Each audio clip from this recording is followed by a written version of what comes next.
The original Silent Hill released in North America February 23rd, 1999, and it took the gaming industry by storm by revolutionizing the horror genre. Konami revealed Silent Hill to the world for the very first time at the 4th annual E3 event to a crowd of over 70,000 people, where it was competing against really big titles that year, games like Metal Gear Solid, Final Fantasy VIII, Crash Bandicoot, and several others. And due to the first game's success, it created one of the most popular, successful horror video game franchises in the history of video games. But for a while, it seemed like Konami had forgotten about this beloved franchise. Up until recently, where they released the Silent Hill 2 remake, which saw massive success. So much so that IGN just reported the other day that we will be getting a Silent Hill 1 remake in the future.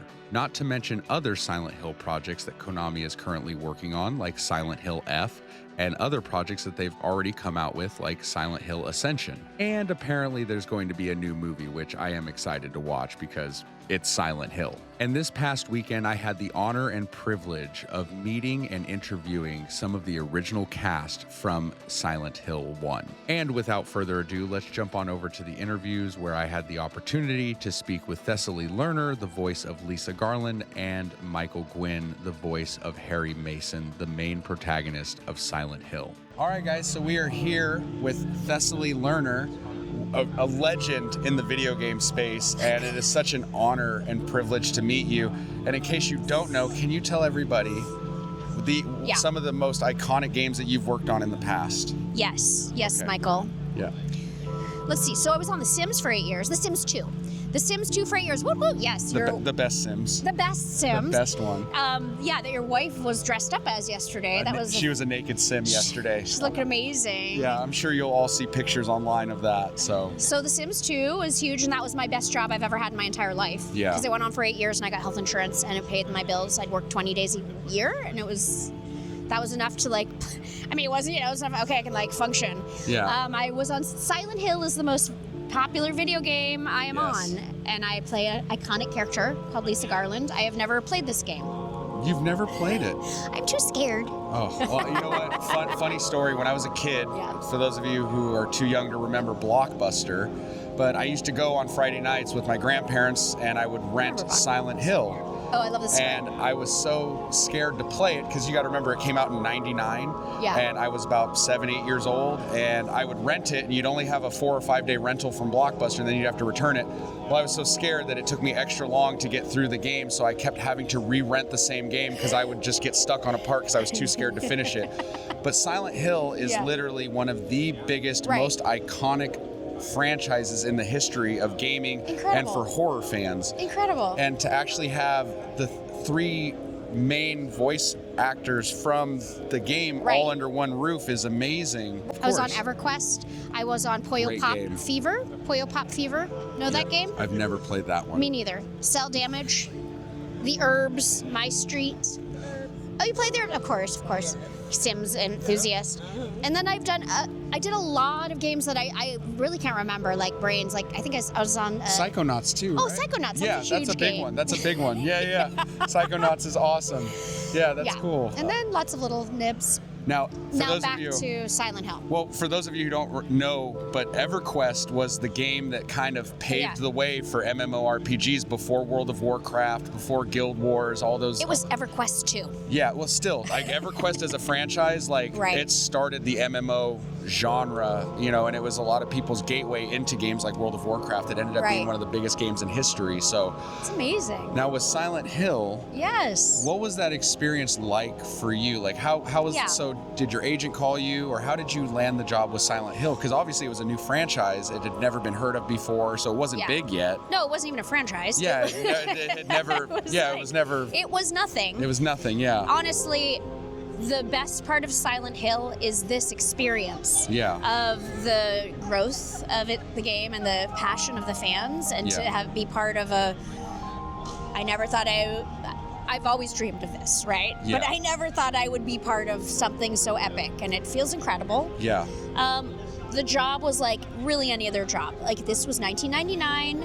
I was a new voiceover actor. I started my career in 1998, so it was totally green. It might be my first video game. Probably was. Okay. I got the call, went to the job. The job was in San Francisco. I do remember being surprised that I was cast in the role of Lisa Garland rather than the child role. Okay. Played by Sandra Wayne, because I always was cast. I'm always cast as kids because I have a pretty high voice. And Sandra Wayne, who played the kid, and I would always see each other at auditions because we would go out for the same roles. Yeah. The session was like an hour. It was fun. It was great in that in and out. I don't really remember it. Yeah. They stole that voice from 1 and put it on 3. Okay. And they didn't pay me for it. And later on, well, they did later. Yeah. But like that happened, and then somehow that was years later, right? My agent called me and he was like, "Hey, Silent Hill took your voice and put it on another game without telling us. I'm mad about it. We're going to get you some money for it. Hang tight." Absolutely, yeah. He did that. That was cool. That's awesome. And then Fan Mail started to stream in maybe the 2000s. Okay. But it's been a slow burn, but like Silent Hill fans are loyal and passionate. Definitely, it's definitely a cult classic. The original has been kind of stuck where it's been at for years. They're finally... Supposedly there was an announcement for a Silent Hill 1 remake, which I would think it would be awesome to have all of the original voice cast somehow make their way into the game. That's a good idea. Which would be awesome. Yeah. Whether it's some type of cameo, anything, or Easter egg, or something to pay homage to the fans that have been loyal for 25 years. What I would do if I was the game dev, if I was in game dev, I would create a vortex. Since it's video games, we can go anywhere, we can do anything. I'd create some sort of cool vortex, like in Meow Wolf. The interactive museum in Vegas. Do you guys know that in Santa Fe? I've never seen it, no. Okay, so it's an interactive museum. Okay. Where the whole museum is a story, but you open doors that take you to a new world. Okay. And it's all the fabric of the same thing, but different branches. Right. And I feel like they could do that. It would be really cool in Silent Hill. So, you have the remake, but then maybe you open a kitchen drawer and it takes you into a new world that's the past. Yeah. With the old game. That would be voices. Cool. Something of that nature, right? Like, that would be amazing. We can do anything in storytelling. You can, absolutely, especially in Silent Hill where none of it's really real, I guess. So we make the rules. What's real? 100%. Not much. Yeah. Is this real? Bing, bing. I don't know. Maybe. He's see-through. Well, Thesalie, what would you say when you were working on Sims 2? What would you say was one of your favorite memories from working on that game? Oh God, I have so many. Now that's a game I could sit around and talk about for hours because we did it for 8 years. Yeah. And I became best friends with Jack Conti, who is the teen boy. Okay. Who then started Patreon, who's just the most wonderful human. He created Patreon. He created Patreon, and he's in a band called Pomplamoose. Okay. And maybe my favorite memory is Jack and I became such good friends in the booth, in the studio, that we ended up like writing music together later. Yeah. And he, I'd go to his house. He came to LA and hung out, and we wrote music together.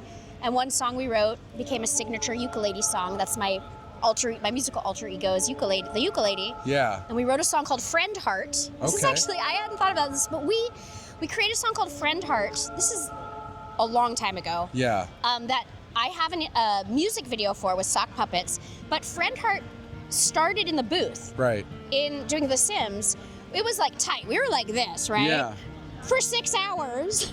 And it's a small booth because the audio. And we invented a heart made of hands. Okay. Like that, right? A heart made of hands before this was a thing, right? We all know this is a thing now. Yeah. It was not a thing when we invented. We invented as if we'd fuck up in the booth, if we'd mess up. Yeah. We'd be like, oh, Friend Heart, because we're such good friends. And then we wrote a song called Friend Heart. That's so cool. And that's I would say that's like a wonderful memory. I love that. Now, if you were asked to, would you come back and continue working with The Sims in today's day and age? Of course. Yeah. I loved that job. I have a song, a ukulele song on my Spotify and everything called My Best Job Ever. Yeah. About that job. That's awesome. I loved it. I loved the engineers. Everyone was great. Do you remember the day you got the call about starting that job? Or I don't, but I remember the audition. So I'm an improv actor. I grew up doing improv since I was 6. The auditions were essentially they called improv actors in to do gibberish. Right. That's it. That was the audition. Do gibberish. Be sad, be happy, be overjoyed, be scared. Yeah. In gibberish. Right. That's the easiest thing for me. Right. I do that in my sleep. I have my man Panion at home. I'm like, Florge Clamafanucci. And he's like, can you stop speaking Simlish? I'm like, Schnorkla, Flumushna, I can't. That's awesome. So I remember the audition very well. Yeah. Because I was like, oh, this is easy. Yeah. And then I I do. I vaguely remember the call because my agent was like, this is a big deal. Right. This is an ongoing job. Yes. This is a life changer. That's awesome. It was a life changer. Well, a lot of people don't know. I mean, we're here in Northern California. The creator of The Sims is actually from Oakland. Yeah. Which is wild. Yeah, and like getting to hear his story is like really cool. It's amazing. And his crew, the Maxis crew. Yeah. So the Maxis crew, those were our directors at first. Claire Curtin. Right. Love her so much. And Robbie, they were there, and they got it sort of enveloped by EA when EA bought Maxis. Right. But I started The Sims 2 early enough that I got to work with the Maxis crew, and it was just awesome people. Now, yesterday, do you remember working with Liz back in the day? Of course. Yeah, okay. Well, so Liz was an elder sim. Okay. So what they would do is they'd pair up. So like I was always with a teen boy, Jack. So me and Jack were always in the studio together. And we didn't work with the other Sims, but we are all San Francisco voiceover actors. So I know Liz. I was a voiceover casting director in San Francisco. Okay. So I would call people in for other auditions. So I know Liz. Right. From other things. I know, Jerry Lawler, Stephen Kieran, they were the main Sims in Sims 1, Sims 2. I don't know if they're in 3. Right. Jerry died. Jerry was the funniest woman on planet Earth. Jerry Lawler. Yeah. Unreal. And then like Zoe Galvez is also in Sim. I know her from improv. So who would have done the voice of Bella Goth? Who would have been that voice? Like she's is that a Sim? What's that? She's like an I've never played this. Is she an adult? She's an adult.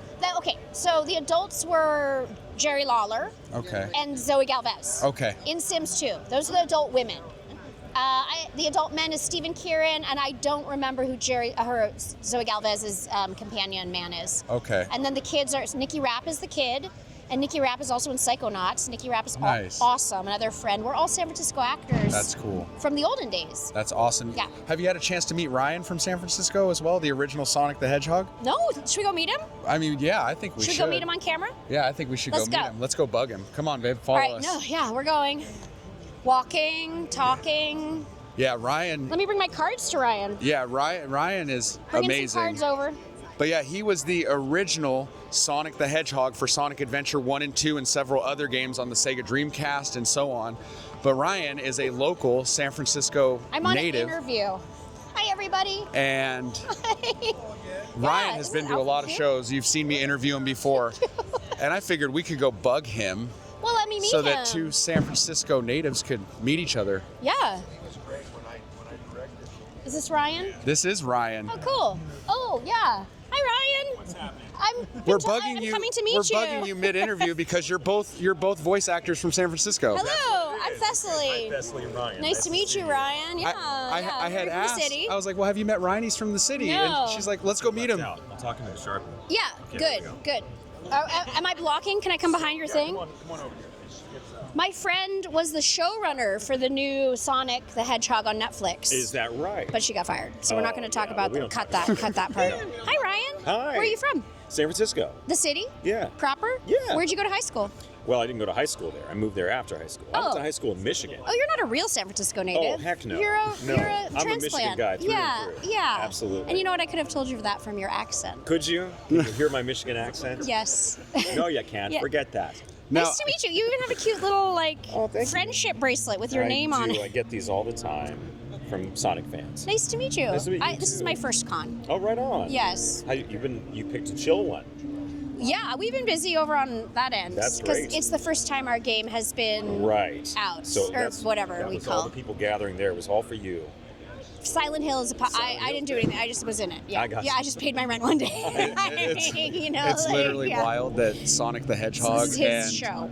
They wanted me to Thessaly are talking. Gotcha. It's so cool. So this is Silent Hill meets show. Sonic the Hedgehog. Yeah, Silent. Well, you know what? It's all the same universe. Do you live in the city now? Yes. I make podcasts about the history of the city and the first people who that is the started most that San Francisco title I've ever seen. Well, it's my mom and her friends and my friends' moms are the psychedelic women, the first women in history to have LSD, the pill, and rock and roll. Literally. What? Nice. Psychedelic Women, Conversations with the Women of the Counterculture. It's my new podcast. And these are my other podcasts about Wavy Gravy, Disorganized Crime Smuggler's Daughter, about the weed smugglers of the 80s and 70s. Perhaps it's my family. And this is Patch Adams, the real doctor. He was nominated for the Nobel Peace Prize. These are my people. Oh my God. My family. So I share their stories. My voiceover work supports my Rainbow Valentine Studios. yeah, supports my shit. But you'll like this a lot because of the history of your city that you live in now. I'm gonna scan that QR code. Okay. What neighborhood do you live in? Sunset. Oh yeah, Sunset. Right on. I lived in the city for many years. I live in Atlanta now. Oh, right on. That's very cool. Yeah, it's cool. Yeah. Yeah. I like it. Nice to meet you, Ryan. Nice to meet you too. Yeah, sorry, this is apparently a real one. Yeah. What? Mine's not real? So No, I'm also the ukulele. You need that too. I heard you Where's play your at the card? hotel this morning. Oh, you did? I didn't bring a card, Oh. but you can look me up. Will I see you in Austin, Texas at the Retro Gaming Fest? I don't think so. Okay. Is Well, that coming up for you?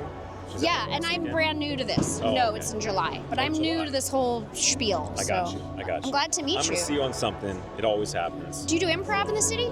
No. Okay, no, I just no. was checking. I do improv in my house. So Ryan, I got to ask, What's for up? those of you watching the interview, what are some of the most famous games you've ever done or worked on? Famous games. I mean, besides the Sonic the Hedgehog. No. Tell them about Sonic. huge. Well, I was the original video game voice of Sonic the Hedgehog, including Yes. talking toys and television commercials, starting in 1998. So I Wow. got a lot, 7 or 8 Sonic games. Wow. I was in. Let's look at my banner here. Oh yeah. I was in Blue Stinger. I was in Twisted Metal. That's a good one there. Ooh. Ryan Lots Drummond. of television stuff. Now I work for the Halloween industry, putting voices Ooh. into Halloween animatronics. Oh yeah. That's a good time. Sonic is huge. Sonic is huge. My friend has a giant Sonic in her home. Wow. Plastic. Oh, okay, plastic. But That's it's just huge. Yeah. He worked on 2 of the most iconic great. Sonic games ever, Sonic Adventures 1 and 2 on the Dreamcast, which are still considered the best Sonic games ever made. The So foundation to the whole Yes. franchise. Some have said. yes, I'm and not one to some say of the those. best music and soundtracks ever in gaming. Shout out to Crush 40, you bet. Absolutely. Becky Jones, the best. Yes. Well, guys, before we end Great the interview, voice. I have to ask. You have a great voice, yeah. I do this at the end of every interview with Ryan, and I'm going to do it with you, Thessaly, as Michael, well. should I come back over No, here? no, Should I you're stay here? fine. Okay. Can we hear a little Sonic Yeah. from you, and can we hear a little Simlish from you Oh, sure. saying goodbye to the camera? Yeah. You want to go first? Schlorfi vlamochamba vasalachogli shorvalamam lorpambo. Wow, whatever she said sounded really good. Go with that one.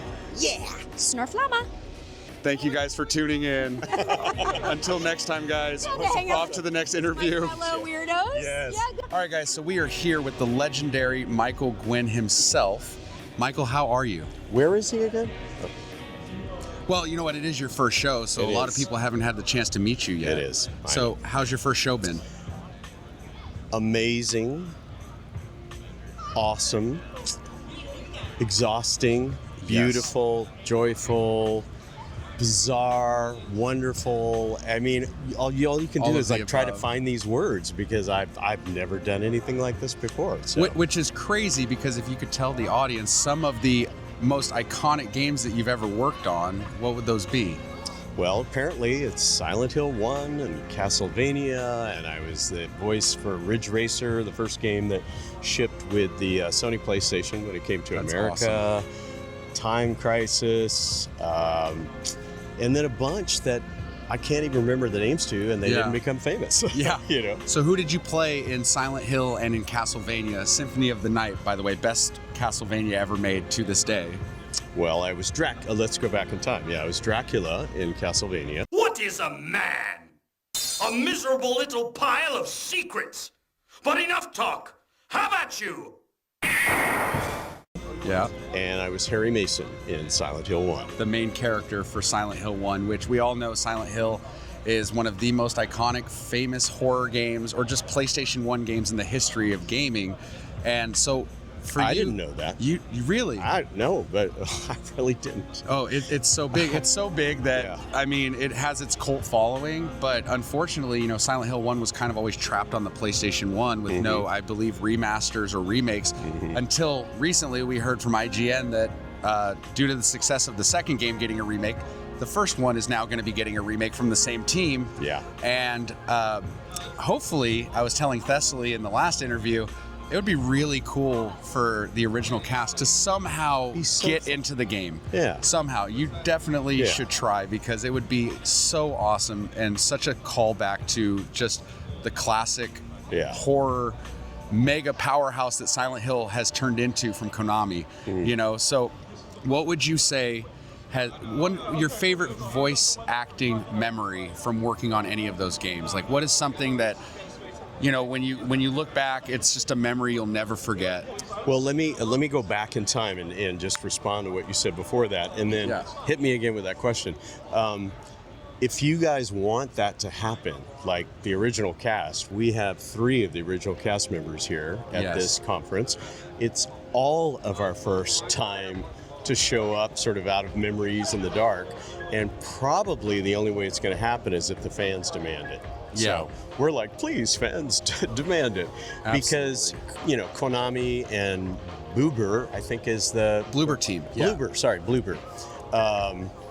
They're the people involved, and they're going to listen more to fans. So if there's like, I don't know, 10,000, 50,000 fans that are saying, we want the original actors, then it's more likely to happen. Well, I will make sure that when this interview comes out in the video that Konami, Bloober Team, anybody who's working on Silent Hill, even the original Team Silent has a page, I believe. I'll be tagging everybody. Cool. Because that would be so iconic, and I feel like it would just make sense just to have you in the game. Like, I feel like it would be the right thing to do, and I think the fans would just absolutely go nuts. And the original director, Harry Inaba, I know it's unusual because he has the name Harry, and it wasn't named after him, as far as I know. We're still friends and in touch too, and wouldn't it be great if he came back and directed? You know, I don't know if that's possible. That would be so cool. That'd be really cool. So, that'd be really cool. What would you say is your favorite all-time acting memory that you have that you'll just remember and hold on to forever? I think some of the really fun acting memories are always going to kind of boil down to ensemble work. Like when you're in the studio with someone else and you're creating a dialogue and you're feeding off their energy and things like that. For better or for worse, I think all of the gaming work I did, because of the way they were going to digitize it, I was always alone. So I didn't have that advantage. Right. In fact, when we recorded Silent Hill 1, we were all at different times, different years, different silos. I was in Tokyo doing it, and Thessaly and Liz were in San Francisco, I believe. Right.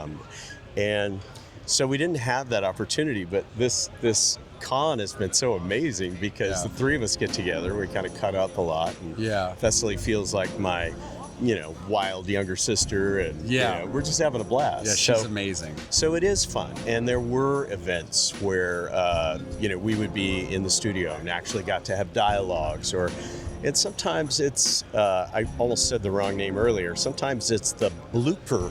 Not the blooper, but the blooper reels that are really fun. Like when you've been working so long, there's not enough oxygen in the room, and you start to get the giggles. Yes. And then everything that you say just creates a laugh. Like, we were doing a project once, and it was actually a friend of mine, another voice actor, and his only job was to say 1, and then someone else would say the next thing, and then he would go 2, and all of a sudden we realized that he was saying Juan. Like, our favorite guy, Juan Valdez, or something. And then we just could not. We just broke up, and the director's like, "Oh man," everything. We're like, "I'm sorry."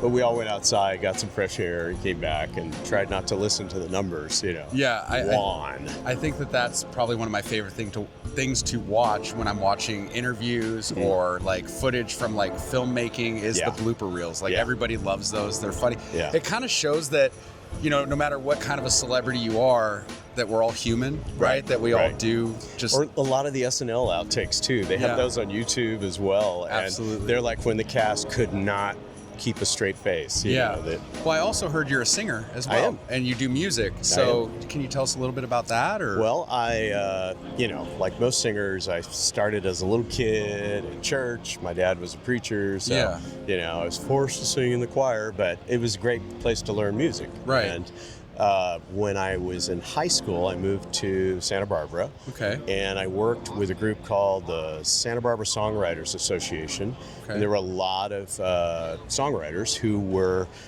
basically trying to record really good demos that they could sell in LA. Okay. And so, they wanted the MOR, middle of the road artists, to buy. And I don't know how it happened. I think my girlfriend at the time said, they're looking for a male singer. And so I went in, and I got the job to do session work and start to sing other people's music. And I ended up staying and going to UCSB, and I paid for school that way. So by the time I arrived in Japan, I had been a session singer, a studio musician for 10 years. Okay. Even though I was only 26, I guess it was. What kind of music did you do?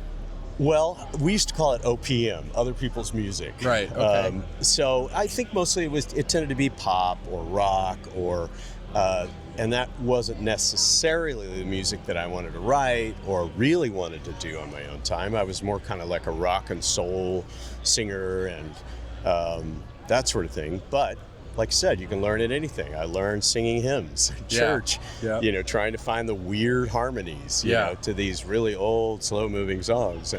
And, like everybody else, I listened to the radio. Yeah. And I used to listen to the radio as a kid in the dark. Yeah. So I had no idea who the artists were or any of that. I just fell in love with the songs and the sounds. And so by the time I got to Tokyo, I had a good demo tape. It was on a cassette, of course, and they called it a reel, as it were. And my next door neighbor was singing TV commercials there. And so I said, "Oh, I'm a singer," and she's like, "Oh yeah, whatever." And then like the next day, there was this whole thing taped to my door, saying, "Oh my gosh, there's this big Sony Walkman commercial, and they want you to come in and audition." I'm like, okay. That's awesome. So I did. I ended up getting a record contract with Sony. They signed me, the whole fantasy of, I'm going to have a record. So cool. And we finally released it, I guess, a couple years later, and it was a compendium of long versions of a lot of the TV commercials that I'd sung, which were not jingles. Right. They just wrote, all the money in Japan was in making TV commercials. So the top filmmakers, the top musicians, everybody definitely wanted to be involved in that. Right. And it was not considered tacky. Right. So when all these famous people from the US would come over, like Michael Jackson would come over, he'd do a coffee commercial. Really? Back in the day when he would never be seen doing a commercial on American TV at that time. Or Madonna would, or Sylvester Stallone, or, That's Paul crazy. Newman, all these people, you'd be like, oh, at least in the 80s, they wouldn't have been doing commercials here. So are you still doing music? I am. Okay. I am. Is it available anywhere for people to listen to? Well, I keep getting the nudge. I've had a lot of people say, oh, can you put it on Spotify? That'd be cool. That's like the next step. I do need to dump that on there and drop it. And I think a lot of what's happened this year with the Comic-Cons, the Gaming Con, is that we've realized, oh my gosh, we have to kind of get all this organized. Yeah. So I'm actually going through old videotapes, digitizing them slowly, or looking to see if there's anything worth digitizing. Right. And putting that there. So we're putting it on the website and the Instagram site and YouTube. But it's kind of like starting over again when you haven't done this for a long time. Well, I had heard that you're going to start doing gaming conventions all over the place. Where's the next place people can come see you? Austin, Texas. Okay, that's awesome. So I know I was talking to someone End of July. End of July. The last weekend in July. It's a 3-day event, a classic game con, and it'll be hot. Yeah. But some of the best food in the world is in Austin. 100%. And they know how to air condition there. Yeah, too. 100%. Yeah. I was talking to someone at your booth earlier that there are so many amazing retro gaming conventions all over the country that are massive, whether it's Portland or... we're going to Portland, too. Portland is literally one of the largest, and it's the OG convention for retro gaming. It is huge. Anybody who's anybody is at Portland every year. It's been around forever. And it's a great city too. Yes. Again, Austin's a cool town, Portland's a cool town. I think we're going to be in Tampa in August. Okay. And I was just in Tampa for the first time. I have some dear friends there, and that's a cool town. Yeah. Well, that's awesome, and I'm excited for you to finally get on the circuit, because there's a lot of people out there that would love to meet you. Like I said, Silent Hill and Castlevania Symphony of the Night are two of the most iconic games in video game history. And the fact that people can finally get to meet you and shake your hand is a huge honor for a lot of us nerds out there. So it's awesome that you're a part of that. It's really been an honor for me. I mean, anytime you can work in the arts, you just have to realize it's a privilege. Because there's probably 100 people that could do your job better than you, and you're the person who got the job. Right. So, and what I've been seeing when people come up is just these beautiful people who are just so grateful and so gracious and so kind that the hardest part of this is just taking it all in. Yeah. It's a lot. They're so full of love and appreciation. The thing is you guys were a part of so many people's childhoods or people in college playing Silent Hill for the first time, and you were in so many living rooms across the world that it's like when people see that you were a part of this, it's like meeting a legend, because you literally, Silent Hill is bigger than any other horror franchise, right up there with Resident Evil. Like, it is just iconic. And Castlevania, even to this day, is still popular. It's still super hot. And you still, again, ask anybody, the one you did as Dracula is the most iconic, best one that's ever been released. Wow. Now, I have to ask before we go, do you remember any of your lines from Dracula? Some of the most famous ones? Well, everybody loves the "What is a man" speech. They love it. Yeah. Can we hear it? All right, are you ready? Yes. What is a man but a miserable little pile of secrets? That's so awesome. Humans, yeah. And you can tell when I had to do that originally, I had to record that game in 2 different days with a couple days of rest in between, because I just totally lost my voice. Destroyed your voice. They wanted it way over the top and big, and I'm like, okay. That is one of the most iconic lines. And you know what's ever. really interesting that I learned here when I was signing people's games and things like that? Yeah. If the Castlevania CD sleeve or DVD, whatever we're calling it, the disc sleeve. Yeah. If you flip it over on the back, you know what's on the back of it? What's that? It's an ad for Silent Hill 1. It says Silent Hill 1 coming. Man, so you could sign both Isn't sides. I know. That's so cool. Isn't that wild? I didn't know that. That's I know. actually really cool. I mean, that's like just a fluke. I don't know. Yeah, it's like a crazy coincidence. Yeah. But thank you so much, Michael, for taking the time with us. I appreciate you so much. Aww. And guys, check out Michael on all of his socials and tag Konami and Bloober Team, because we need to get them back into Silent Hill all these years later. It's a must. But thank you guys for watching. Let's move on to the next thing. And yet both our Insta and our YouTube account are the.real.michael.g. Okay. It's catchy, right? Yeah, right? Yeah, it's a mouthful. Well, definitely, I'll tag you guys in everything, and I appreciate you taking the time, Mike. And will I get a jacket like that at some point? Absolutely. Good. 100%. All right. I'm ready. Thank you, Thanks, brother. man. Appreciate Thank it. Thank you, everybody, for watching the interviews and tuning in. I really appreciate it. It was an honor and a privilege to get to do the interviews with Thessaly Lerner and Michael Gwyn. They're absolute gems. You can tell Thessaly is a lot of fun. She's a wild one, but she is great to talk to. And Michael is such a sweet human being. I absolutely love getting to talk to him and get to know him. And I have to say that I truly believe and feel that the original cast of Silent Hill should play some role, some part in the Silent Hill 1 remake that is being made by Konami and Bloober Team. And please, if you agree, let me know down in the comments and share this video. Tag Konami, tag Bloober Team. Let's make it happen. Let's get these legends back into Silent Hill.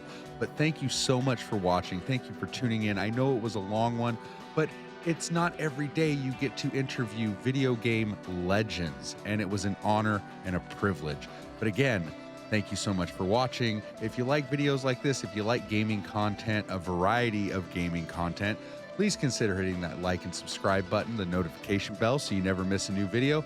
And I will see you on the next one. And as always, happy hunting.